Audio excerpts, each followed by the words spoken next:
मुस्लिम स्वतंत्रता सेनानी वो गुमनाम नायक जिन्होंने भारत की आज़ादी के लिए सब कुछ कुर्बान कर दिया।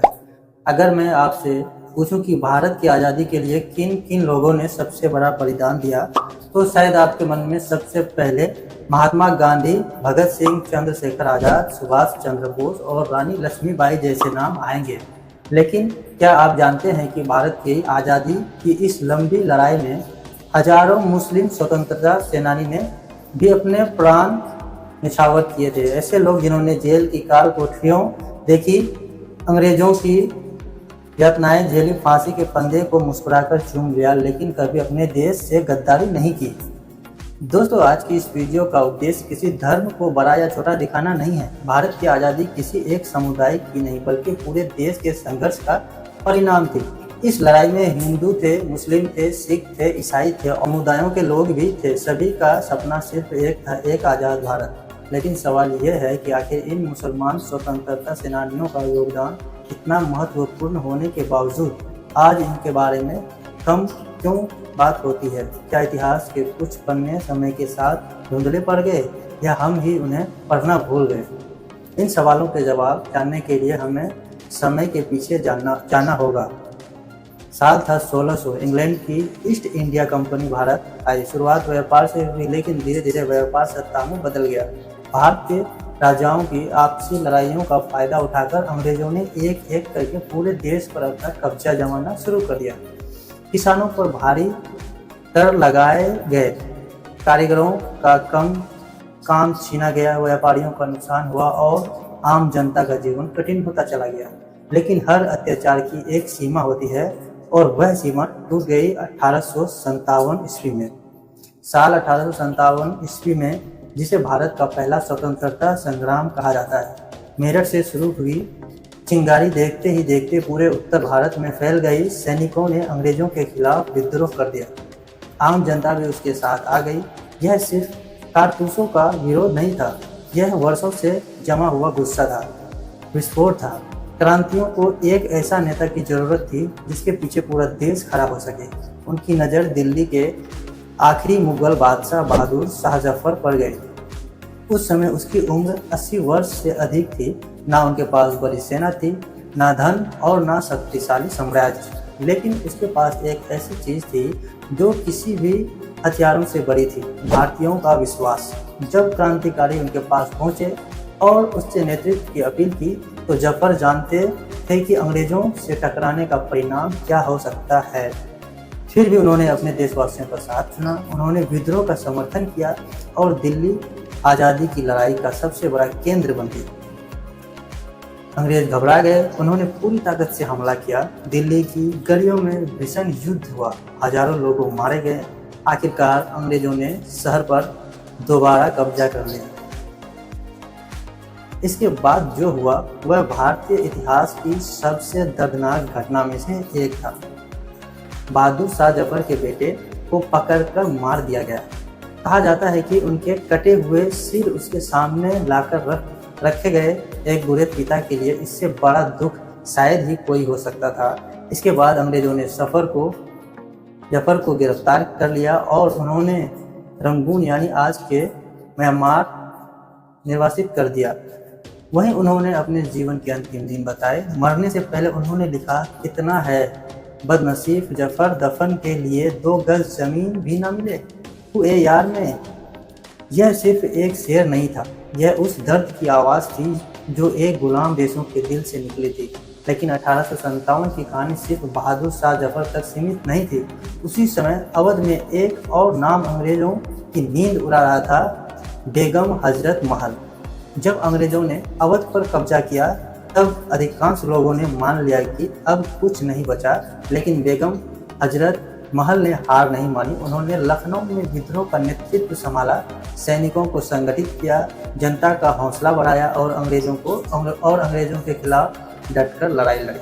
उस दौर में जब महिलाओं का युद्ध में उतरना बहुत असामान्य माना जाता था, तब उन्होंने साबित किया कि देशभक्ति किसी लिंग की मोहताज नहीं होती। आखिरकार अंग्रेजों ने भारी सैन्य शक्ति के बल पर विद्रोह दबा दिया।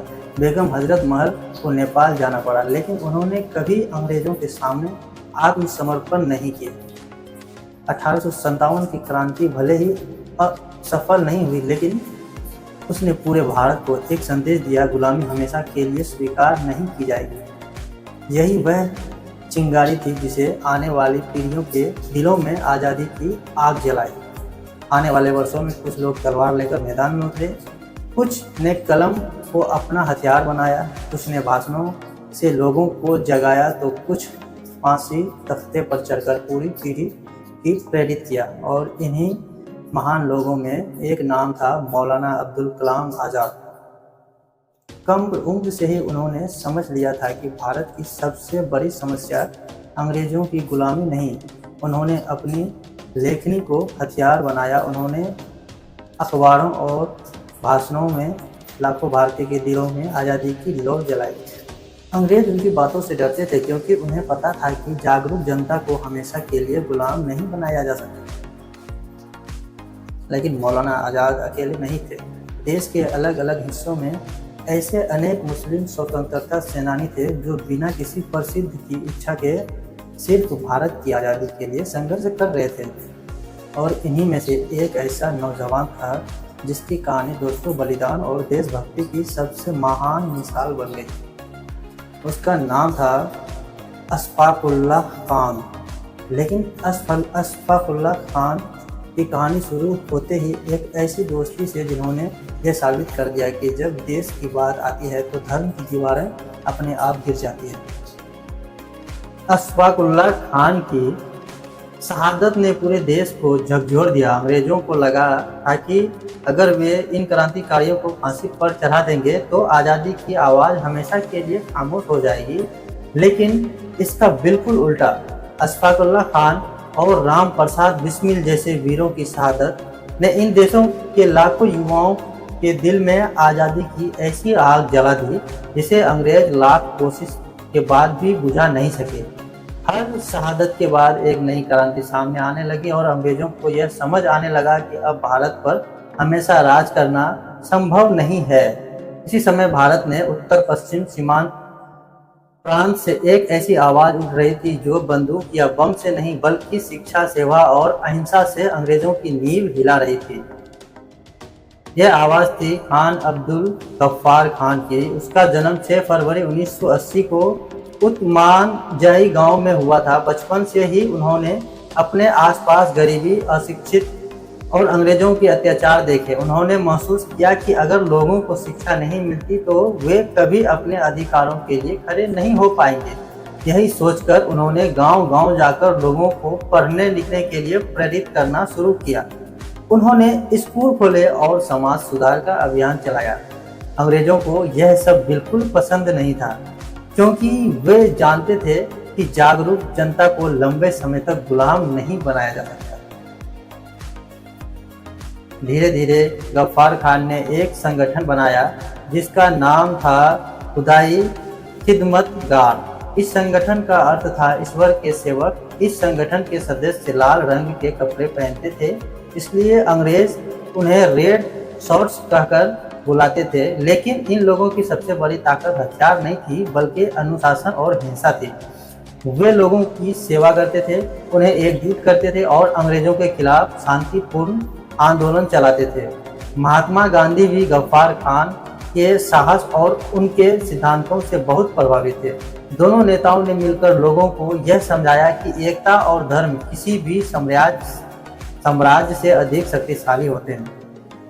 अंग्रेजों ने गफ्फार खान को कई बार गिरफ्तार भी किया, उन्हें जेलों में रखा भी गया, तरह तरह की यातनाएं भी गई, लेकिन हर बार वे पहले से अधिक मजबूत होकर बाहर आए। उन्होंने कभी अपने सिद्धांतों से समझौता नहीं किया।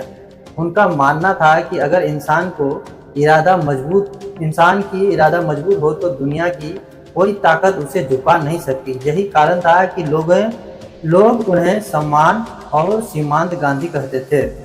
उधर देश के दूसरे हिस्से में एक और महान व्यक्ति अपनी कलम को हथियार बनाकर अंग्रेजों के खिलाफ संघर्ष कर रहे थे। उसका नाम था मौलाना अब्दुल कलाम आज़ाद। वे केवल एक धार्मिक विद्वान नहीं थे बल्कि एक महान पत्रकार, लेखक और स्वतंत्रता सेनानी भी थे। उन्होंने बहुत कम उम्र में भी यह समझ लिया था कि अगर लोगों की सोच नहीं बदलेगी तो देश कभी आज़ाद नहीं होगा। इसी उद्देश्य से उन्होंने अल हिलाल नाम का अखबार शुरू किया। इन अखबार के माध्यम से वे अंग्रेजी शासन की नीति को खुलकर आलोचना करते थे और लोगों को स्वतंत्रता आंदोलन से जुड़ने के लिए प्रेरित करते थे। उनके लेख इतनी प्रभावशाली थी कि कुछ ही समय में पूरा देश उन्हें पढ़ने लगा। अंग्रेजों ने देखा कि एक अखबार लाखों लोगों के दिल में आज़ादी की लौ जगा रहा है। उन्होंने अल हिलाल पर पाबंदियां लगा दी। उन्हें लगा कि अब यह आवाज़ बंद हो जाएगी, लेकिन मौलाना आज़ाद ने हार नहीं मानी। उन्होंने दूसरा अखबार निकाला और अपने भाषणों के माध्यम से लोगों तक पहुंचाना जारी रखा। वह महात्मा गांधी के असहयोग आंदोलन में पूरी ताकत से शामिल हुआ और देश भर में घूम घूम कर लोगों से विदेशी वस्तुओं का बहिष्कार करने तथा अंग्रेजों के शासन का विरोध करने की अपील करने लगे। उनकी वाणी में ऐसा प्रभाव था कि हजारों लोग उनके भाषण सुनने के बाद स्वतंत्रता आंदोलन का हिस्सा बन जाते थे।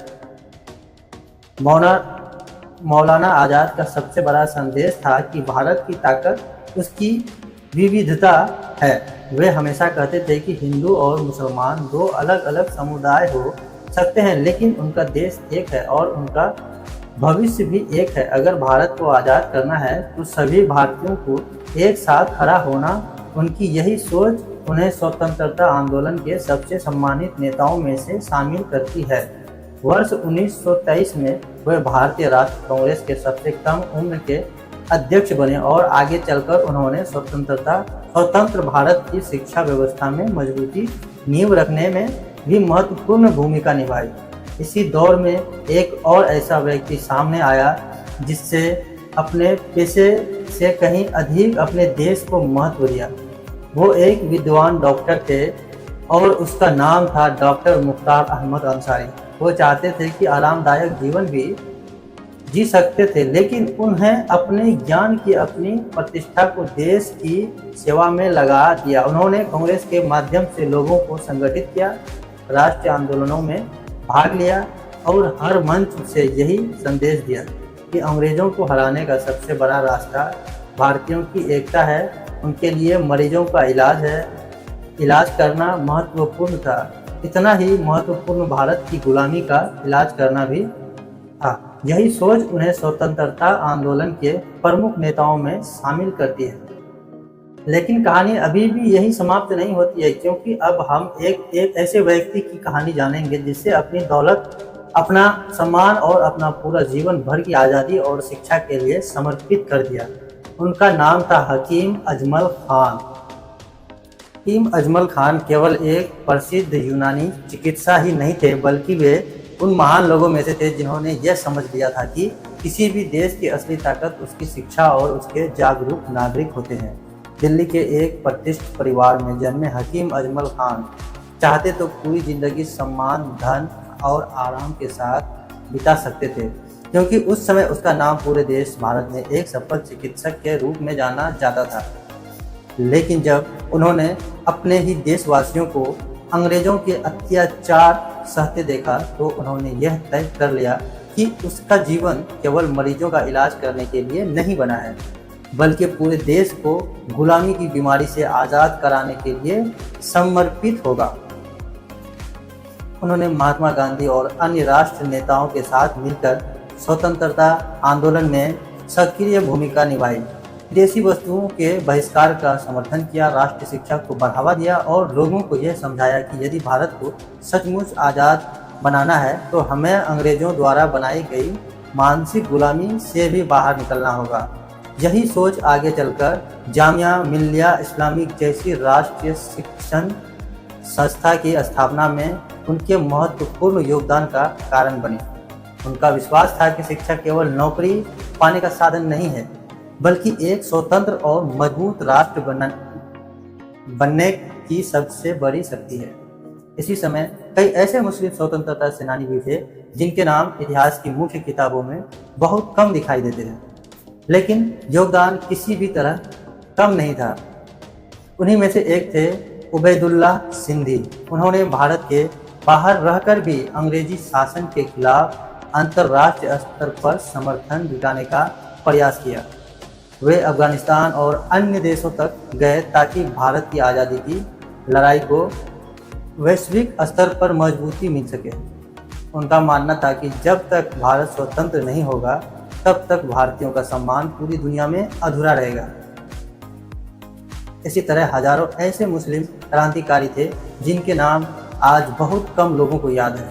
किसी ने अपनी जमीन खो दी, किसी ने अपना परिवार खो दिया, किसी ने अपना व्यापार और किसी ने अपनी पूरी जिंदगी जेल की अंधेरी कोठरियों में गुजारी। उन्होंने कभी यह नहीं सोचा कि इतिहास उन्हें याद रखेगा या नहीं। उनके लिए सबसे बड़ी बात केवल एक थी, भारत आज़ाद होना चाहिए। जब हम भारत के स्वतंत्रता आंदोलन को ध्यान से देखते हैं तो एक बात बिल्कुल स्पष्ट दिखाई देती है। अंग्रेजों की सबसे बड़ी नीति थी फूट डालो और राज करो। वे जानते थे कि अगर भारत के लोग धर्म, जाति और भाषा के आधार पर बढ़ गए तो उन पर शासन करना आसान हो जाएगा। इसलिए उन्होंने हर संभव कोशिश की कि भारतीय कभी एक ना हो।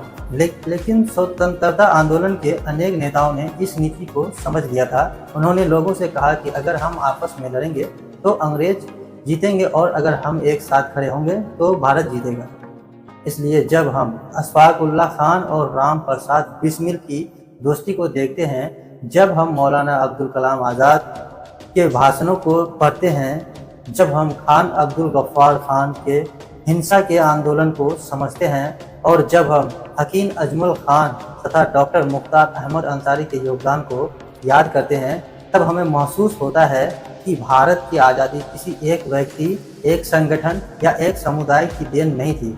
यह करोड़ों भारतीयों के त्याग, संघर्ष और बलिदान का परिणाम थी। दोस्तों, इतिहास में केवल हमें बात बीती हुई समय की जानकारी नहीं देता, बल्कि वह हमें भविष्य के लिए रास्ता भी दिखाता है। इन सभी स्वतंत्रता सेनानियों का सबसे बड़ा संदेश यही था कि देश सबसे पहले है। धर्म, भाषा, जाति और क्षेत्र अपनी जगह महत्वपूर्ण है, लेकिन जब बात मातृभूमि की हो तो पूरा देश एक परिवार बन जाता है। शायद यही कारण था कि फांसी के फंदे पर चढ़ते समय भी इन वीरों के चेहरे पर डर नहीं दिखाई दिया, बल्कि भारत की आज़ादी का सपना दिखाई देता था।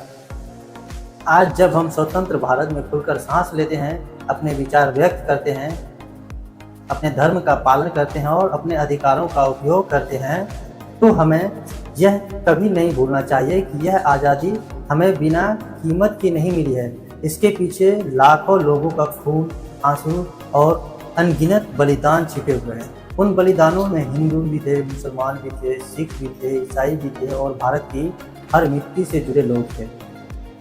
उनकी पहचान सबसे पहले भारतीय थी।